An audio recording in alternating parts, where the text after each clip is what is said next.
which can be really scary for that Terrapagos, and you set yourself up for some KOs later on. Let's get into this game number 1 of this best of 3 here. Francesco and Nikolaj both have an opportunity here to continue their undefeated run and give themselves a great shot to make it into our top cut tomorrow if they can keep this up.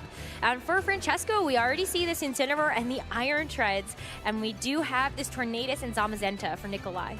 Iron Treads is really cool. It has some really strong applications into teams, especially those teams that are running Miraidon, much like Nikolaj's. However, does not really want to be facing down this Zamazenta. If you want to remain on the field, you either have to possibly swap in your own Miraidon and activate what might be a speed boost from Quark Drive, maybe even go for a Terastallization right off the bat into that Terra Bug, which will resist the body press, but I don't know if you want to be committing that right off the bat.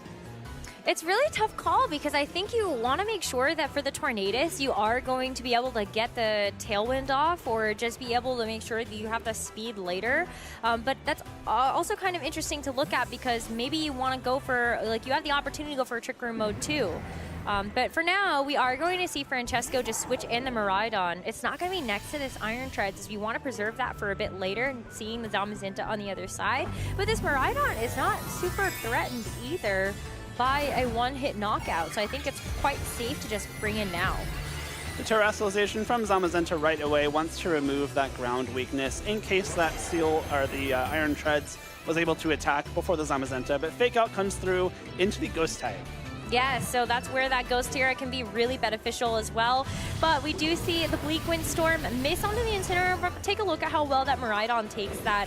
That's just going to show you the power of the Assault Vest. But with that body press from the Zamazenta, you are able to get very close to this knockout onto the Miraidon. Now you have a chance to just kind of set up the speed and go from there. Especially if the 4th Pokemon for Francesco is that Terrapagos, you've created a position where a body press into the Miraidon slot probably takes a, well, if Terrapagos swaps in, Terra Shell does activate, but you're getting off a really huge body press into that slot, especially combined with the option for the Tailwind from the Tornadus. The Ghost Terra from Zamazenta there being able to dodge the Fake Out means that Zamazenta gets that huge body press off without taking any damage itself, and Nikolaj is in a very offensive position early on into this game. It's not even just the Miraidon, but what if the Iron Treads comes back in too? There really isn't anything that can take that well except for this Sinistra. Being a Ghost type, it is going to be immune to that body press, so it feels like a very nice switch in for Francesco to have to make sure that Miraidon can activate the Electric Terrain later, but the Zamazenta goes for the Incineroar instead. Unfortunately, Francesco is not able to catch that into the Ghost Sinistra, so it's going to be a one-hit knockout. Nikolaj is able to earn that with the Zamazenta, and it's starting to look quite good for Nikolaj to win this game number 1. Really heads up play from Nikolaj. You know that, this Miraidon is a really important piece of the team for Francesco, and if you maybe want to preserve it, you swap it out, and you can maybe even hedge your bets that the Terrapagos didn't even show up into a team that has both Sneasler and Zamazenta. Going straight for that Incineroar means that you're covering the Miraidon swap out into the Ghost Resist, or the Fighting Resist rather, and you're taking a huge KO. Now we're in kind of the same position where Miraidon is holding that Assault Vest, cannot protect itself. Iron Treads is the only swap there, so a body press into that slot, most likely another KO, which might be a little bit difficult to come back from. Yeah, I mean, kind of looking at the Miraidon here, you're slower. The Iron Treads, even if it comes in too, I think is going to have so much difficulty now getting through that Zamazenta. But this is sort of the last-ditch effort. Francesco is going to put all eggs into the Miraidon basket, giving it this Electric Terra to make sure that it can go for things like more powerful Electro Gifs. I think the Volt Switch as well would be quite nice to just have the pivot. And you've got the Rage Powder to make sure that you're able to redirect away these attacks. You can't redirect away a spread move though, but at the very least we saw how much damage that Miraidon took from before. I think it was going to always hang on, maybe outside of a rare critical hit, but with the Heavy Slam follow-up, Sinistra has done its job. It's able to keep this Miraidon safe, but now can this Miraidon actually get through now? 4 Pokemon when Francesco is down 2. You need this Electro Drift to KO here. If not, Body Press is still going to be threatening huge KOs. It does connect and does hang on with 3 HP. The downfall of the Assault Vest, despite giving you a lot of bulk to stick around, means that you lose a little bit of power compared to some of those more offensive items like Choice Specs. Zamazenta sticking around here means that even though we see the speed boost from the Iron Treads, we still have Tailwind coming out from this Tornadus. We have the Bleak Windstorm to get some more damage off. We have 2 Pokemon on the field that do not have Protect. Francesco sees the writing on the wall. I think if you get the KO there, it becomes a game that is still potentially winnable for Francesco. You have the Iron Treads coming in, and you're able to at least get through the Tornadus. It's not going to be threatening you with a whole lot of damage, but we also have no idea what Nikolaj had in the back that might have been able to throw a wrench like really strongly into the Iron Treads game plan at the end there.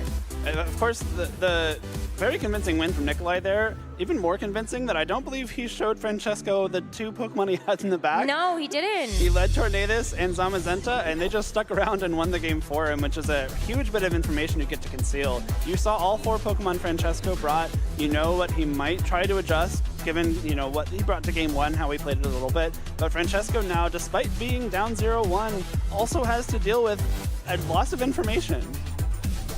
Yeah, I mean, like it's too bad that didn't get the KO there, but I'm sure for Nikolaj it really was nice to have that little edge coming into this game number 2. Leading a charge here too always is a little bit more comfortable. If you want to change up your game plan, this is certainly the way to do it, being up 1 game. But I think for Francesco, do you actually see where maybe he does look to make adjustments? I mean, you always think, you don't bring one of your 2 restricted Pokemon. In this case, kind of the restricted Pokemon you centered the team around, like the Terapagos with the Electric Seed, really is kind of the center point when you're looking at the Snarl Miraidon, the Incineroar, the Sinistcha. But he opted not to bring it to this game, understandably so. You're facing 2 Fighting-type Pokemon. It's really tough to get around both of those, even with so much support. But at the same time, maybe you do have to bring it and find other ways to get around it. The Sinistcha is coming in very handy. Of course, the Rage Powder will be able to redirect all of those fighting type attacks. Both of the fighting types from Nikolaj are not Terra Grass, so there's no way to kind of Terra away from a Rage Powder susceptibility. But at the same time, Sinistcha, not the most bulky of Pokemon. We saw it get knocked out by just the combination of Bleak Wind Storm and Heavy Slam. Especially with that Focus Sash, maybe not even trained to be incredibly bulky at the same time. So if you can find a way to bring the Terapagos and maybe keep it much safer, like we do see here, it could be a turnaround for Francesco. Yeah, speak and I guess you shall receive in terms of the Terapagos being able to get set up next to the Miraidon. Right away, that means this Terapagos has access to the Electric Seed, get that defense boost right away. Maybe it means that the Zamazenta isn't going to be as much of a threat. It's still tough though, because you've got this Tornadus that was such a problem in that game number 1. You're going to have to figure out a way to get around that speed control. The extra tough part too is that I believe the Tornadus was faster than the Zamazenta, which means if they're both attacking and the body press is going for the Terapagos, Bleak Wind Storm will be able to connect with the Terapagos, hopefully, and then break the Terra Shell, so your body press then comes in at full power. Of course, you have to deal with Miraidon. You can't be freely going for attacks with Tornadus just yet, because an attack from this Miraidon will knock you out. But if you get to a point where you can combo attacks into the Terapagos, you want something to be attacking before that body press comes through, just to make sure Terra Shell's out of the way. So how do you actually preserve that, The Terapagos does have access to Protect, so it could try to bait out some of these attacks here. Even better, I think, for Francesco that you do see the Tornadus get saved for later, and this Miraidon is going to take the Volt Switch instead. Way better choice there for Nikolaj to bring in, just so you aren't going to get knocked out. Now for Francesco, though, I think this gives you a really valuable opportunity. If you force Nikolaj to have to bring out the Miraidon right away, you can actually find a way to respond to that. So it's going to be the Sinistcha again in this game. It's not going to have the Hospitality effect because Terapagos is still at full HP, but it does take the Heavy Slam a little bit better this time. That is a big Heavy Slam. Knowing that Sinistcha might be the Volt Switch target there, that was kind of a big read from Nikolaj, knowing that the Heavy Slam would be able to connect with the Ghost-type Sinistcha if that Miraidon did Volt Switch out. If Body Press was into that slot, you would have been in a spot where the Sinistcha took no damage and Focus Sash is still intact, but by swapping in your own Miraidon, you have the ability to knock out that Sinistcha with a Miraidon right off the bat, so should you so choose, especially with something like this Dazzling Gleam, which could at the same time break the Terra Shell on Terapagos, and importantly, remove the Rage Powder, so the Body Press will freely be able to target that Terapagos. Breaking the Terra Shell is definitely super important, and so I think that's really nice about the way that Nikolaj has constructed this team. Even just outside of the Tornadus speed interaction with the Zamazenta, you just have so much speed on top of that with the Miraidon and a very naturally fast Sneasler, especially if it gets that Unburden activated. So Francesco's gonna cape the Sinistcha.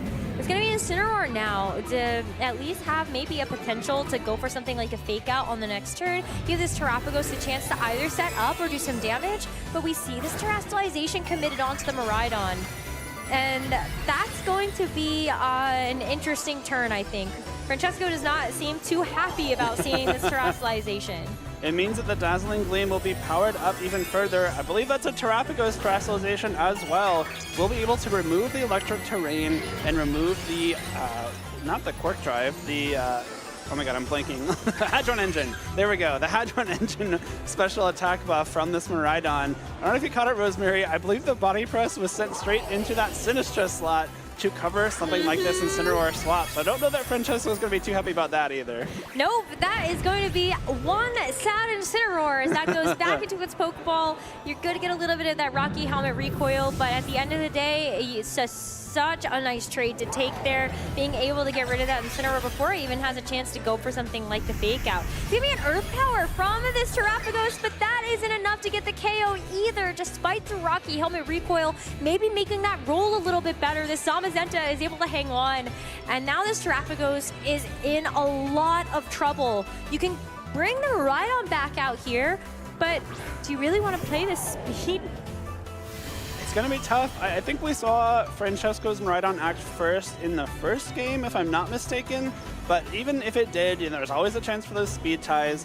And of course, now that Terrapagos has Terastallized, which I do think was the right time to use it. Of course, he knew Terra Shell would be broken by that Miraidon with Dazzling Gleam before it could attack. So he may as well Terastallize, get a little bit bulkier, and remove that terrain for the power boost for Nikolaj's Miraidon. But now, again, you don't have any redirection live on the field. That Incineroar is a huge knockout for Nikolaj on the way in. And it's really bad that Francesco doesn't have that Terastallization available for the Miraidon, because we're going up against a Terra Fairy, Choice Specs, Dazzlingly Miraidon from Nikolaj, and it is going to be faster. So Francesco's just going to have to take this Dazzling Gleam on the chin. At the very least, his own Miraidon is able to tank it. So you've got the Volt Switch to finish off that small little sliver of HP on the Zamazenta, and this Terrapagos is free to put in some work here as well, and you get the pivot. So Sinistra comes back out. Really great save here from Francesco to make sure that it was available for the later parts of this game. And just like that, we get to see why Sinistra is so important to this team. Terrapagos gets a nice chunk of recovery there. That could be a big deal. This Terrapagos in its Terrastall form is very, very bulky, especially given that I believe it's one of the very few transformations that gives HP on the fly. Especially with this extra Calm Mind, you're now bolstering yourself up against this Miraidon even further. I think that's a second Calm Mind boost so far in this game. So we're at +2 special attack, +2 special defense. You got the defense boost from the Electric Seed. We do see Sneasler, so you still have another fighting type option from Nikolaj, but you have to get rid of this Sinistra first.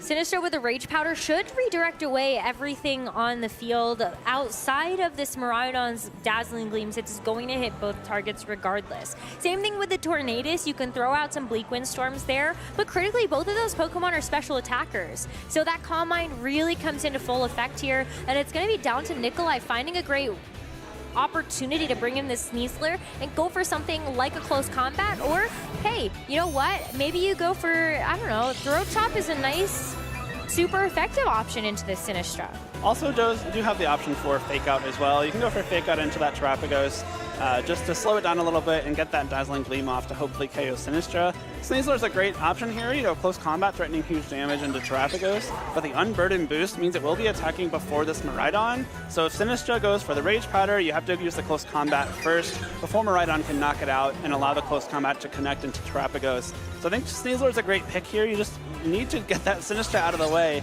before you can safely lock into these close combats, else you're just risking close combat whiffing into a Ghost Type. But sometimes that's actually a risk you're willing to take. Yeah. Because imagine if the Sinistra goes for something else there, and since you're up one game, maybe you decide that you have the ability to take that type of risk. There's, I don't know, Strength Sap, Shadow Ball as other options on this Sinistra, but it is just going to be a Protect on this Terrapagos, and a Protect onto the Sinistra as well. It gives you an opportunity to kind of buy time for this Fake Out, and then figure out your next turn of attack. You have to wonder if the Sneasler maybe should have stayed in the back for a little bit longer. Now you're in a spot where unless the Sneasler swaps out, it probably just gets knocked out by an attack from this Terrapagos this turn. The +2 Earth Power is certainly enough. Maybe even a +2 Terra Starstorm, given the Terastallization and Sneasler's to no lack of special defense, so you may want to preserve it, but then you're going to lose that unburden boost and a speed boost, which could come in handy later on. But for the most part, I feel like this team is still quite fast. And I think you're okay with even giving up the Tornadus if this situation is what Nikolaj wants to go for, because of the fact that, you know, you have the speed already. Do you really need Tailwind? Bleak Wind Storm, how effective is it really going to be on the Terrapago specifically? Would be nice to be able to get rid of the Sinistra, but it does kind of start to become a liability at the end if you don't get a chance to weave in enough damage with that Bleak Wind Storm. Right. Yeah, it's really tough. You know, once the Sneasler swaps out, which I do believe we saw Nikolaj lock into, it might be a bit of a matter of investment as to whether the Sneasler will outspeed the Miraidon on Francesco's end of the field. It does leave the field, though. Unburden will no longer be active for the remainder of this game, and Tornadus comes right back. So Tornadus is in, Sinistra goes for the Rage Powder, like the best supportive Pokemon that it can be, and Miraidon is going to do its best to weave in these Dazzling Gleams. It's enough to get the KO onto the Sinistra. So now that's hurdle number 1, crossed for Nikolaj. Now you've got to figure out a way to get rid of this Terrapagos, because you're about to take super effective damage from this Terra Starstorm. When this Miraidon is terrestrialized, that's a knockout onto the Miraidon and almost a one-hit knockout onto the Tornadus. But the Tornadus is still around. You can use it now to actually go for a Tailwind if you're not confident with the Sneasler's speed. You can Tailwind, but this Sneasler now has to deal with both the Miraidon and the Terrapagos. If you go for the Tailwind, you're guaranteeing that you're attacking first. You're going to be able to knock out either Pokemon at this point with a close combat. But at the same time, you can only knock out one. Miraidon is a very powerful Electro Drift without any kind of special defense boost. That might be enough for one hit KO and Sneasler. Of course, the Terrapagos should be able to one hit KO it with either Earth Power or I think likely Terra Starstorm at the same time. And of course, if Terrapagos is able to go for that Terra Starstorm, that clears Tornadus off the field. It's going to be, I think you almost have to target the Terrapagos with this Sneasler, but if you do that into a Protect, then I think the game just immediately ends. Yeah, I think it's like close combat and Terrapagos, Tailwind, and then that at least guarantees you the speed for the Miraidon, right? I think I'm with you. And there's, I guess, a chance Miraidon can't one-hit KO the Sneasler as well. Again, it's the Assault Vest set.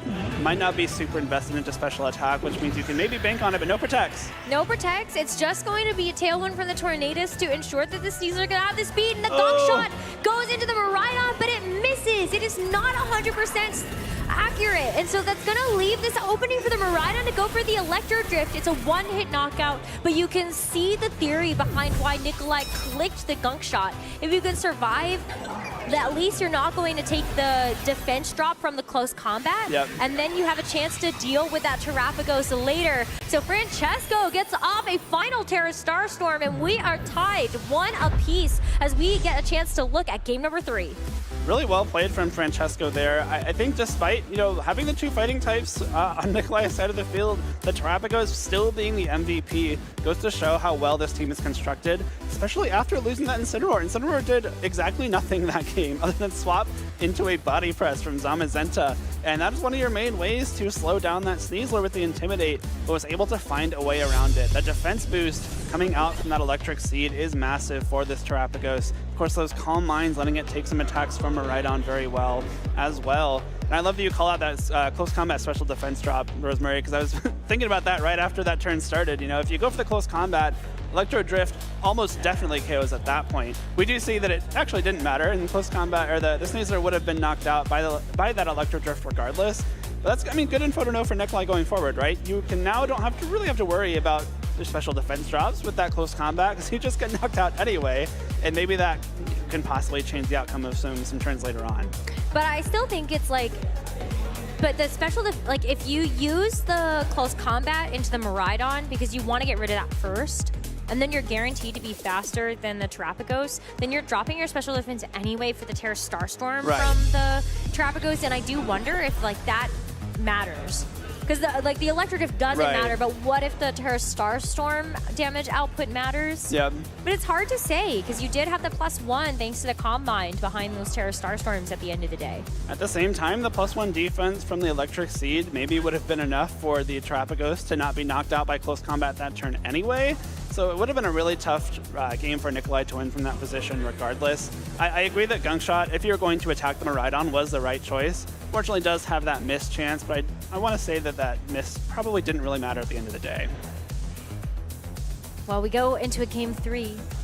So that's very exciting. Absolutely. We love game threes. Yeah, that's definitely what that means. So whether the miss doesn't, whether the miss matters or not, we do have a game 3 on our hands, which is great for all of our viewers at home.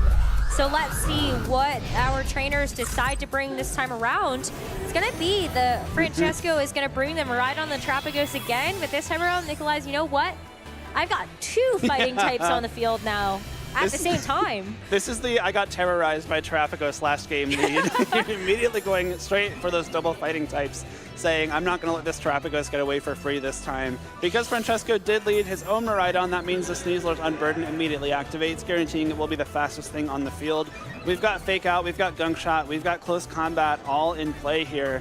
And I think any of those 3 attacks are great options from Sneasler. You can try and go for a Fake Out, maybe break the Terra Shell on Trapagos and not allow it to set up this turn. You can even go for the Fake Out into Miraidon, maybe try and get some big damage off with Body Press at the same time, allow you to get a huge lead on this first turn. But Zamazenta here, not too threatened right off the bat.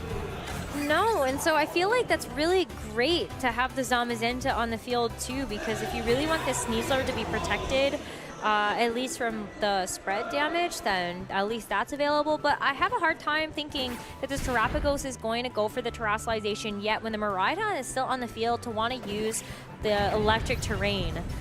So you don't want to take that away. And Terrapagos gets a chance to go for the Calm Mind as well while keeping that Terra Shell intact. So already 1 turn of setup available for Francesco. It's a very bold play with that Terrapagos. I think the safest play for Nikolaj to do was exactly what happened. Go for the Fake Out and Close Combat into Miraidon. That guarantees that you're getting something done that turn because Terrapagos did have the option to protect.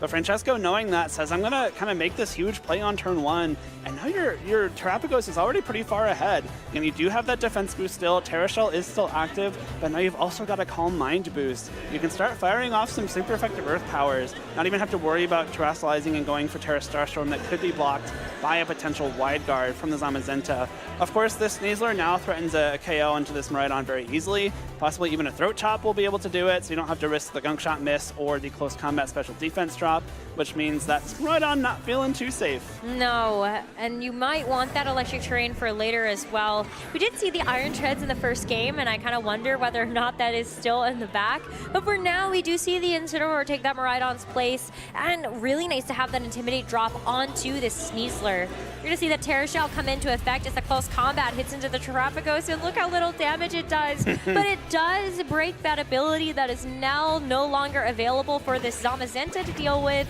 and that Body Press does a good chunk of damage, but still not quite enough. Terra Starstorm from this little turtle is going to be a single target attack since it is not Stellar Terra'd, but it's plenty to be able to get the KO onto the Sneasler.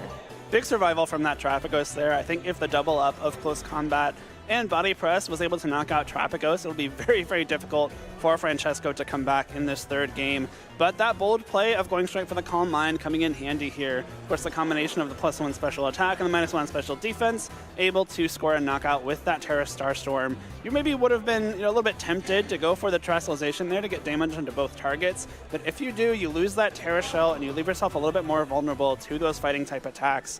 Now Trapagos, if the Sinistra is the 4th Pokemon for Francesco again, can get back up to a decently healthy state. Of course, with the Hospitality from Sinistra, with the Terrassalization HP boost that it gets in that form, you maybe have enough gas in the tank to survive another attack. This Incineroar will be really handy as well for some Fake Out help. Yeah, I like that option available, but I still think that you're threatened no matter what by a KO. I think Terrapagos has no choice except to protect in front of the Miraidon and the Zamazenta.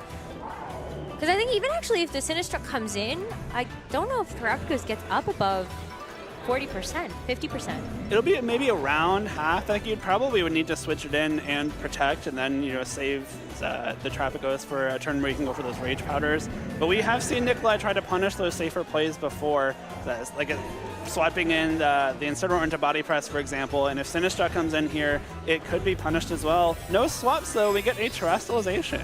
Yeah, the Terrassalization committed onto the Zamazenta, so it is going to take that Ghost Terra typing, and it does make it so you cannot fake it out on this turn. And the Zamazenta is now going to be a bit more vulnerable to these Stellar Terra Starstorms. So we've got a little bit of both coins being played here, as that Terrapagos saying, I I've got to make use of this Calm Mind boost now. I have it, and I may as well use it. So, Stellar Terrestrialization there. Let's see what this Incineroar decides to do, as we do get rid of this electric terrain as well, very critically from this Miraidon. It just goes for the Protect. Interesting play there. You go for the Terra Protect, I think specifically to get rid of the electric terrain. Now this Draco Meteor will do much less damage, and the Incineroar takes that pretty easily. The Body Press will be going into the Trapagos here, and it looks like we might get to see the Incineroar go for something like that Parting Shot. Allow the Francesco to reposition his Pokemon. I think if Sinistra is in the back, this is a pretty easy Sinistra swap here for the Rage Powder help and for that Hospitality. Absolutely. I think that Rage Powder is really the key to success here, just to make sure that you aren't going to be taking a Body Press from this Zamazenta, and there is the Sinistra. So we'll see how much this Terrapagos gets now, and it's a nice, healthy chunk here after all of that is said and done from the Terrestrialization as well. I forgot that you are going to get that HP boost like you said. So it was nice to see that as a bit of a recovery there from the Terrapagos Terrestrialization. We're in an interesting spot now, though. The Zamazenta, again, does have access to Wide Guard. The Terrapagos has Terrastalize, which means that Terra Starstorm is a spread attack, which can be blocked by Wide Guard. And we see that Nikolaj does have Tornadus in the back. So a Tornadus that is being protected by Wide Guard actually cannot be damaged by Terrapagos, which is really interesting. We're in a spot where Terrapagos is much healthier than it was, and now maybe even able to stick around for a few more turns with that Rage Powder support coming out from Sinistra. But if you can't do any damage with it, I'm not sure how much ground you're going to gain here. Yeah, I mean, you've got Shadow Ball, so that is something that the Sinistra can use against this Terra Ghost Zamazenta. When you have this Wide Guard, the Terra Starstorm is going to be blocked, but what if it's an Earth Power as well as a Shadow Ball? Well, that theory was unproven right away as we see the Rage Powder from the Sinistra, because that does make the most sense given the circumstances, as the Terra Starstorm free switch in for this Tornadus on the turn. Really nice play from Nikolaj there, knowing that Tornadus cannot possibly be damaged by anything other than a Shadow Ball on that turn, but Shadow Ball into that slot, a very unlikely choice for Francesco. And now you can kind of just keep Wide Guarding, going for those Bleak Wind Storms, make up some ground. There's no passive recovery on this Terrapagos, which is one of the downfalls of running the Electric Seed instead of the Leftovers. There's also no Rillaboom on the field to get up that grassy terrain, so Terrapagos is going to remain at this HP or lower unless the Sinistra is able to swap out and back in. But if you're swapping Sinistra out, you're leaving Terrapagos vulnerable. Maybe you're calling the Sinistra swap and you go straight for the Body Press into Terrapagos if you're Nikolaj. It's a really tough position to be in because this Terrapagos isn't as threatened anymore thanks to the Rage Powder, but also isn't going to be doing anything productive. Ooh, the Bleak Wind Storm connects onto both the Sinistra as well as that Terrapagos, and the Body Press as well. Terrapagos hangs on though with just a sliver, and so the Terra Starstorm, because there's no Wide Guard, gets a chance to hit both targets. Francesco is going to be able to secure almost a knockout onto either Pokemon, but just not barely enough. So Sinistra's going to have to finish the job here onto the Zamazenta, and that is a big threat removed. Francesco keeps himself in this. Is a huge threat removed, but Nikolaj still does have that Miraidon lurking in the back. There is no more way for Electric Terrain to be shut off by Francesco because that Terrestrialization is the only thing that can do it. And now that the Sinistra and the Terrapagos are both very low on HP, you have the option to maybe go for those Dazzling Gleams to finish it off. The Incineroar in the back is kind of the only thing that can comfortably take a Dazzling Gleam, and you do have the option to go for a Fake Out onto Nikolaj's Miraidon, which is really the only thing that you're kind of scared of at this point. The Tornadus get a big damage off with that Bleak Wind Storm, but unfortunately just not able to get these Pokemon into KO range for that Body Press. I think if Body Press was able to KO Terrapagos, this is a very different game, but now Francesco is very in this. Absolutely. I think that looking at the Miraidon too, is the speed good enough here? I think it's really safe for Nikolaj to just go for the Tailwind just to ensure that this Miraidon is going to be faster. And if you go for the Dazzling Gleam here as well, there's actually not really a great way to be able to shut that off.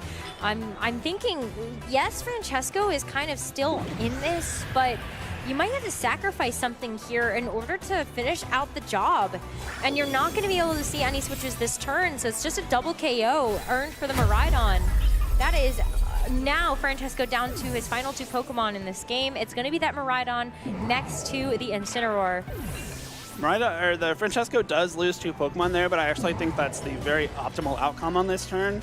To win this game, you need to be able to fake out Nikolaj's Miraidon and attack it with your own Miraidon at the same time. And this is a perfect way to do it. You get to swap both of these Pokemon in for free after KO. The Assault Vest on Francesco's Miraidon means it might even be able to take 2 more Bleakwind Storms from this Tornadus. And if you're able to KO this Miraidon with the combination of Fake Out and Draco Meteor, then you probably are able to lock up this game with your own Miraidon in the end. But you have to hit. You sure do. Because Draco Meteor is not 100% accurate either, and so that's really what this turn is riding on.